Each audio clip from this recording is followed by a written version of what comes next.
Hey everybody, it's a Doctor here with Typical Manga Fan, and this episode of the Typical Manga Review will be focused on One Piece, Chapter 795, Suicide. And we open up with a cute little cover page this time around. Nami's helping give a gorilla a makeover. And the gorilla is actually kind of adorable. And you can actually see in the background there, like the male gorilla like looking in on her. Ah, interesting. You can see in the door right there, in the mirror reflection. Well, these are actually kind of interesting types of things that we're doing. It's also interesting that he's decided to do these commissions, but not really doing the mini stories anymore. So it's like, is he taking a break from them, or is he like? That's he does. Like that's the pattern. Like you do the cover story for a while, get that wrapped up, do a little bit of time of like random pictures, or in this case, the fan suggestions, things like that, and then you go back to the next cover story. He's probably like waiting to time it. He's what? Sorry, he's probably waiting for some chance to time it, depending on who's the next one's about. Because what I'm thinking of right now is like, damn it, catch up with Jinbei needs to catch up with these guys. Yeah, well, like that. I'm wondering if that means like the next cover story will be about one of like the Dressrosa characters. Like I'm all for Sai and Baby Five's honeymoon or something like that. that'd be hilarious to go through. But anyway, it's nighttime in Dressrosa, and Fujitora has taken a roll of the dice, come up with Snake Eyes, or come up with the one, and decided, you know what, we're not going to hunt the Straw Hats right now. While Maynard's like, well, we just found them tonight. We can go get them right now. And after what you said to Admiral Sakazuki, what the hell, man? And pretty much Fujitora telling them, we made a bet, we lost. Now stop whining already. I don't really know how these games work. Did he just do Yahtzee? I just think of Yahtzee when I see these things. Well, what is? Oh wait, one means like snake of the what?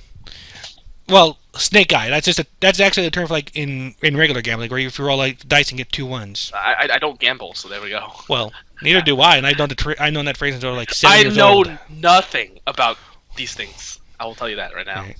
Well, wait, what is? Yeah. Well, for being such an old fogey, you're not old enough to gamble yet, so I suppose that makes sense. I hate gambling, so there we go. Anyway, we're back at the Royal Palace here. Like, some of the citizens and people are wondering if anyone's seen Lucy after what happened. Before I say it, before you continue, I'll say this one thing. Called it! Because I said he'd be waiting one day before he goes for them. I said it! Oh yeah, I think he did say, like, something, he give them a head start or something at least. Yeah. Yeah, he gave them a head start, like a one-day head start. I even called it day right, too! Yeah! There you go! Yep. Anyway, moving on there, like the people are reading the newspaper, like think to themselves, like, who cares if Lucy's a pirate or anything like that? He saved their country. And we also get a nice little scene of the gladiators resting his two. And there are 2 things I noticed right away on there. Number 1, Baby Five, the only one with a blanket, and curled up next to Sai, which is very cute. And then Hakuba, who's all tied up. Yeah, because the girl who didn't do anything deserves whatever. Well, nothing useful. It's not. She wasn't really with the good guys when she was doing anything, but even so, I can imagine Saya being the type to give her the blankets. Anyway, he probably gave her the blanket, but still, I hate chivalry. It's stupid. Anyway, and then you have Hakuba chained up. So everyone's. Yeah, he's sweating. He's like, "What the frick?" No, he wants to kill her. I totally forget. That's what I'm saying. Like, so he's like, "What the frick?" I know. That's what I'm saying. Like, he's what the frick because he's in chains. Like, this is not what is supposed to be happening right here. Yeah, because of course it's Cavendish is sleeping. I wonder if they actually prepared that. They just kind of like they forgot about it and they got him at the last second or something. That'd be kind of funny. Like, wait, there's something we're forgetting here. Change on that guy now. I also forgot to mention. I wonder when Fujitora did his thing. Like, I know it's a reference to the fact that he's a terrible gambler, but I wonder if he did it knowing that he's a terrible gambler. Well, he's not a terrible gambler. He's not a terrible gambler. First time we see him, he was calling everything right. They were lying to him about what he was saying. Oh, yeah, you're right. I thought he was wrong the entire time. Okay. No, he was getting everything right. They were taking advantage of the fact that he couldn't see what they were doing. Okay. So it seems like interestingly he lost for now, right? For this one, which is kind of weird. Yeah. Well, unless he's such a really good gambler. But anyway. Or maybe he rigged it against himself. Who knows? Yep. And then we go to another scene with King Riku and Rebecca. And she doesn't know where anyone is, but Riku tells her that they're all together and they're fine right now. More importantly, he points out to her that if he does retake the throne, is she ready to become the princess? Yeah. Like, what? Yeah. What? Well, I mean, we kind of knew that coming in, but yeah. The thing is about her that she grew up kind of like as a common person because she was her mom already faked her death, so she was already outside of the royal family. So now that everyone knows that she's part of the royal family, it's kind of like, oh wait, you're right, I have to go do this princess shit. Yeah, so like, she's not quite sure what to make of this now, and we get a nice little surprise at this point. We actually meet up with the Twirlybrow Pirates, aka Sanji's team. Yeah, he's currently arguing with Caesar. He's like, why do we have to wait? Let's go! Come on! We just escaped Big Mom by the skin of our teeth, and what do you go do? Throw yourself headlong in even more trouble. We should just sit tight and wait in the ship. What do we have to go running off for? Because they're apparently running on an island now. And Chopper is apparently leading the charge on this one because he wants to. There's some people there that need help, and he wants to help them. And and pretty much nobody's giving Caesar any respect, which is good and proper with the world. I'm you know what I'm really scared is that first off, what are they going to do with this guy? I really hope he doesn't. I don't think he's going to join the Pirates. There's no way. He's not any kind of straw hat. Like I don't know what's going to happen with him just yet, but at the very least, he's not going to probably be staying with the good guys here. No, definitely not. He's not one of them. Yeah. No Anyways, way. like we have Momonosuke, Nami, and Brook elsewhere, and Brook is probably both sad and happy as he bangs his head on a tree, but also has Nami land on top of him. Yeah. Well, it's not like he can feel her. I mean, it's like he's just nothing but bone. He has no nerves to feel with. Yo! Anyway, apparently they got distracted by some strange little girl that was on that island. Meanwhile, another guy is some guy in like riding a big alligator crocodile is attacking them. Yeah, he obviously works for Big Mama. Well, he works for somebody at least. He's not the boss of this. And well, yeah, but I think he is Big Mom, right? Like that, he is definitely a Big Mom type of guy. I don't actually know because they said they escaped Big Mom, so this sounds like they're doing something different now. I thought they were escaping. They were escaping her. They escaped her initially, and now this is them following them. You know? I don't know. Wait, so it's too early to tell on that one. Meanwhile, some volcano in there erupts, but it's mostly just like a big ball of water. Yeah. Brook is ready to protect Nami, but then again, big bunch of water. Yeah, and both Momosuke and Brook are washed away, and she's like, "Damn it, Devil Fruit users!" Like, all right. And at first, I would comment on her strength, but like I said, Brook. I wonder how heavy Momonosuke is, because we know Brook is light, but. Yeah, but so anyway, we get a guy called the guy catches up and is like, "Guilty until dead." And so he uses his abilities on Brook, where and Brook uses Soul Parado, whatever, and blocks and it. he uses Sheep's Horn. Yeah. Actually, question here before we begin. This sheep's horn thing, is he transforming his hand or is he just holding something? Because I cannot tell. I think he just transformed his hands. Because you look at his left hand, he's also that's what's throwing me off. I can't quite tell. Well, I think the fact that he's calling it like an ability. I think he transformed. Very probably there. Anyway, actually, he says like I just realized like down below, Brook's like this power. What is this? Yeah, there's no way we'd say that if it's a weapon. So yeah, I missed that panel when I read it for initially. Right. But and then while he's got him held back, Sanji comes in and attacks him with a Diablo Mouton shot. Apparently, the guy's name is Sheep's Head. Yeah. And who the hell are you? Ew, you creep. Sanji tries to flirt, and it goes about as well as it always does. So apparently they're looking for the samurai. Yep. And they're forced to report that the samurai simply isn't there because he's never shown himself in all this. And, so they're leaving. Yep, and while the Straw Hats are recovering about all this, we apparently see the girl that they mentioned before kind of watching them from behind a tree, and apparently she doesn't look like completely human. She looks like a bear. I don't know, I've seen deer mentioned. Oh, deer? Yeah. Okay. Yep. Okay. Anyway, Chopper's has apparently found the people that they're looking for, like finding someone, and they've got the emblem on their belt, which... Do we already know whose emblem this is? Because I think we know by now, but it's like... Actually, could that be Drake? That looks like... Actually, that looks like Kaido.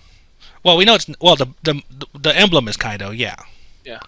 And meanwhile, we... Oh, yeah, it does look like Drake. Yeah.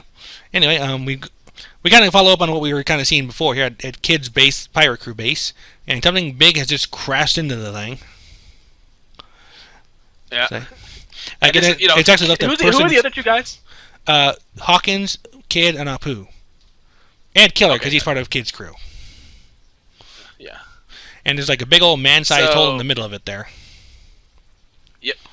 and then starts a narrative monologue. Yep. A narration, basically. Yeah, like the strong, weak, the live, die. That's the only law of this world.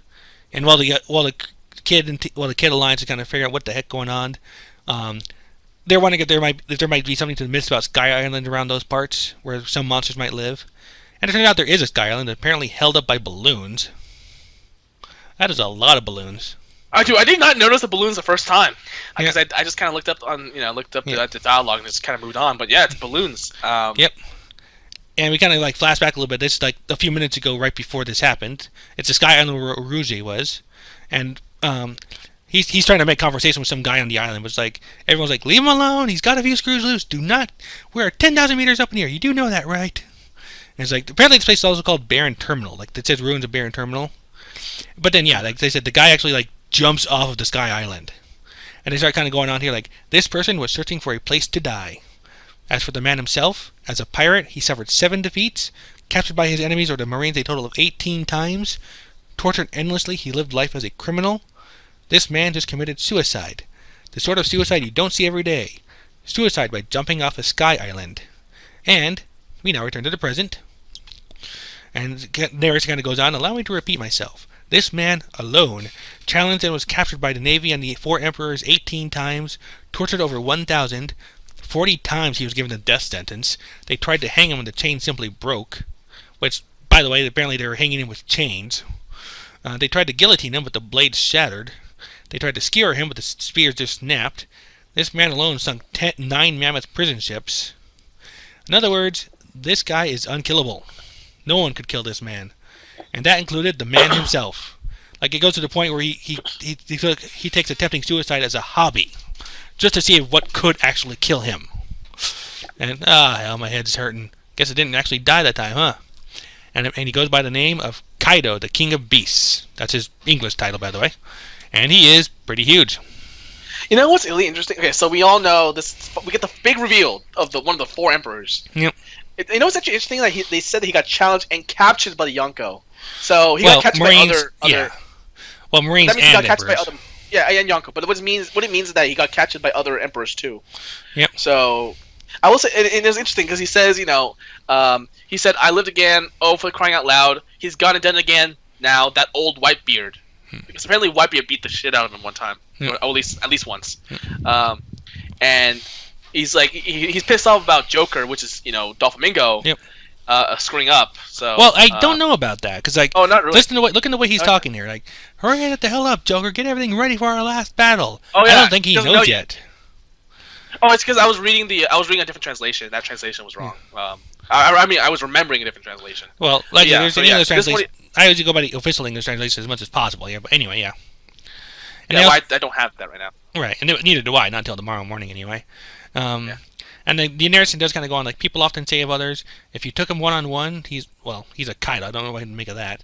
For land, sea, and sky, among all the living things that crawl, swim, and fly this earth, this pirate is known as the strongest living creature. Kaido. Yep. I will say, though, Manga Stream generally gets it pretty close, so yeah. But yeah, so it would also make sense because there's no way he would have known about Joker getting defeated so quickly. Yeah, well, they were telling him, but apparently he wasn't there at the time. Oh, yeah, you're right. So Kaido is a giant. Actually, here's a question for you. I just kind of thought of it myself here. Like, you see how he's got horns on there, right? Yeah. Horns that are probably reminiscent of oars. But are those his actual horns, or they look like they're part of a mantle he's wearing? I have no idea. Like I said, at first I'm sure a lot of people are assuming horns, and they probably are more likely than not. It just occurred to me looking at it now. It could be like he's wearing like a cape with the horns on, like how, like a hunter would wear like a bear skin or a wolf skin. By the way, I remember I actually first thought it was the shadow. The horn shadow was Kaido, and you said, "Oh, maybe it's a building." Turns out I was initially right. So, yeah. Well, not necessarily, because the horn shadow was apparently them trying to talk to Kaido, and we know he wasn't there. I thought he was moving. Oh, then who the hell were they talking to? Because remember, Kaido's the guy who's seen Aruji on the Sky Island. Oh yeah. So why did it look like Kaido then? Well, it could be a building in his image. Possibly. Okay. Well, then we'll look. We'll see. We'll continue. We'll wait for this. We'll wait until then. We'll continue this later. But yeah, it's another thing about Kaido is that he's a giant. So is he like an Elbaf giant, or is he like just? I don't know. He doesn't really look like a full-size giant compared to what we've seen of them. Like not like this. Well, Wait, you think he's bigger or? Well, smaller actually, because like. Oh, he's smaller. The giants we've seen are pretty huge. I mean. No, well, keep in mind that his legs are underneath. Like some of them are underneath the ground because he created a hole. So he's standing up in the middle of the ground. So he's like not on the same elevation level. Because remember, we're just seeing his torso. We're not seeing his legs yet. Yeah, true. Because otherwise he would have really stubby legs, which, to be honest, is not unusual in One Piece. And and also, sorry, which was not? Like really stubby legs on a character. Oh, it's not like common, you think? Or, well, it is. I mean, look at Moria, for example. Oh yeah. So and Kuma too. Yeah. But anyway, with the thing about this guy, the reason why he's drawn this way specifically is because you want him to be in the same. You want the panel to cover all of it, but also to cover the three guys on the bottom. So that's basically why I think Oda drew him this way specifically. Well, that's what I was thinking. That's what I was thinking too. That's why I thought maybe he wasn't like a full-on giant, because if that's supposed to be like an image of him for scale, they come up to his waist. Yeah, exactly. Exactly. Well, yeah, but again, as I said before, it looks like his feet is into the ground. And also, you would actually think that because if you look, you can see his thighs, and if you just kind of look at the angle, it would make sense that like a big part of his feet is underground right now. Yeah, and it actually didn't. Yeah, we also saw the hole too. Yeah, we also saw that he made a hole when he fell down. So yeah. I'm curious to see where this goes because like this throws a pretty big wrench in their plans to go after Shanks. I mean, depending on whether or not Kaido actually attacks them or tries to fight them, or they try to fight Kaido. Yeah. Somehow, I don't think that they will, though. So he's pissed off about Whitebeard because I guess Whitebeard beat him up.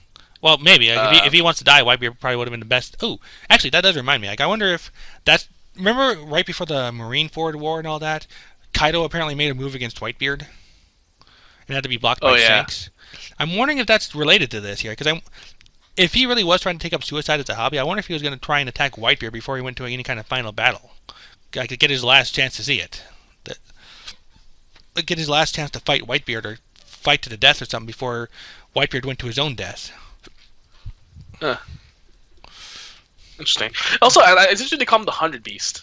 Well, that's one translation. I know Viz translates it as Kaido, the King of Beasts. Interesting. I think some of them say Kaido of the 100 Beasts or something like that.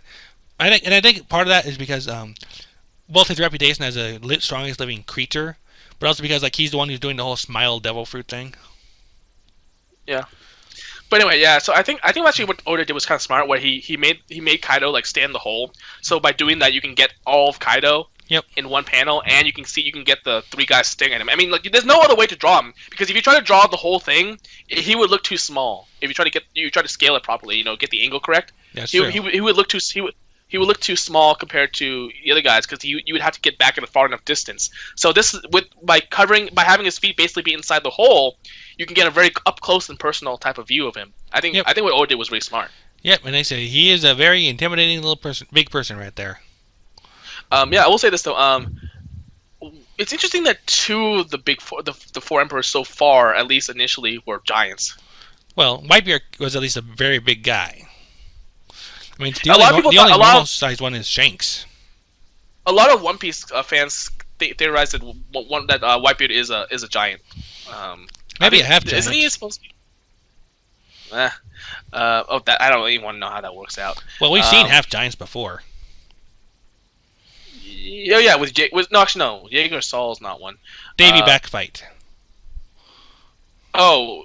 I don't remember that because I honestly kind of want to forget that. Yeah, the Fistman giant that Sanji and Zoro had to fight. Okay. Here's listed as a half giant. Okay. I know more about half giants from Harry Potter, to be honest with you. Yeah. In fact, it's actually got a neat little note on there because at the time Robin noted the fact that he was not as big as a proper giant. Yeah. Because she knows better. Yeah. So anyway, this guy, he looks pretty intimidating. He does. And plus, like I said, it seems like a lot of his power isn't so much in his raw strength, but just in the fact that he's so damn durable. I mean, like you read that little litany of things on there, like all the things they tried. I mean, and here's a question for you: Do you think he might have a devil fruit power that makes him indestructible, or is he just that damn tough? If he really did have devil fruit power, then all he needs to do is just go into the ocean and drown to death. I think that's probably a reason why he wouldn't if he's trying to commit suicide, because or either that, or I wonder if he would actually, if he'd be crazy enough to try eating 2 devil fruits, which is supposed to be known to be fatal. Yeah. Oh, hey, I have a question to you. Yes. Do you think that means that there's no such thing as a devil fruit powers that gives you the ability to control water? Probably not directly. That eliminates the weakness of a devil fruit. Not necessarily. Because you can just control the water around you. True. I mean, the closest thing we would probably have there is Aokiji. Yeah, exactly. He only makes it. He only makes it icy, but actually he actually does kind of eliminate it. Where yeah, well, he can ride bikes on the ocean. I know exactly, but he can also freeze it if he wants to. Well, that's what he does. He freezes it and then rides a bike over it. No, but I mean not even that. I mean not even just that. I mean like he can freeze the entire ocean if he wants to. He throws tidal waves. Yeah, exactly. So that means if he somehow fell, does it negate his powers, or can he just like freeze everything and then just like break out and? It depends on slowly? Well, it depends on if he can freeze everything before he actually hits the water. Yeah. If he gets submerged, his powers are done. Really? Wait, I forgot. Does the devil power eliminate your ability, or did it just make it so you can't swim? You cannot swim at all. Like you become weak when you're submerged in water. Okay, yeah, but but that doesn't change the fact he can still use his ability, right? So all he has to do is just freeze everything. It depends on the ability. Like for example, with Luffy, when he falls in the water, he can still stretch, but he can't make himself stretch. Other people can stretch him out, though. Okay. So that's how they save his life in Arlong Park. Yeah, but what do you think of a devil fruit that's sole ability is to make you a good swimmer? Senor Pink. Senor Pink? That's his power. To swim? Yes. He swims through everything but water. Oh, okay. I totally forgot his ability. Yeah. I was too busy with his monologues, to be honest with you. I kind of forgot what he can do. So hard-boiled. I totally forgot. That really his ability? Because I completely forgot about him. That is his ability. Oh, well, I forgot because I kind of didn't pay attention to that. But yeah, so now we have Kaido. That just leaves Big Mom, who we got a silhouette of, but we haven't gotten the full colored. We haven't gotten the good full picture of her yet, but we still at least now have been introduced. She looks huge though. Huge though. So what? Are they all gonna be giants? I don't know. Kind of disappointment. Right? Big people in power positions has been a common thing in One Piece for quite some time now. I know, but it's kind of like I always felt like okay, now we got Whitebeard, now we got Kaido. I kind of want there to be a little more variety because I know we have Blackbeard and Shanks, but it's kind of like Well, maybe Big Mom changes her size in some way. We'll see about that, I suppose. Right. I don't know. I just feel like them using just being giants makes them powerful. It's kind of like I want a little more creativity behind that. Yeah. I said time will tell on there. I said, big guys are. Doflamingo is pretty much a giant compared to other characters if you think about it. Look how big he is compared to Luffy. He's hella scrawny. True. That does kind of make up the difference on there. Yeah. All right. But in any case, I think we're good to go here now. That's been our review of One Piece Chapter 795, Suicide. A failed suicide, by the way. Not that Kaido's very happy about that. Alright. If you have anything else you want to comment, do you think Kaido has a devil fruit? Do you think something else might be going on here? What would a devil fruit that controls water do? Give us a note in the comments, whatever you want to do there, and hopefully give us a subscribe as well. Go ahead and take us away. Bye!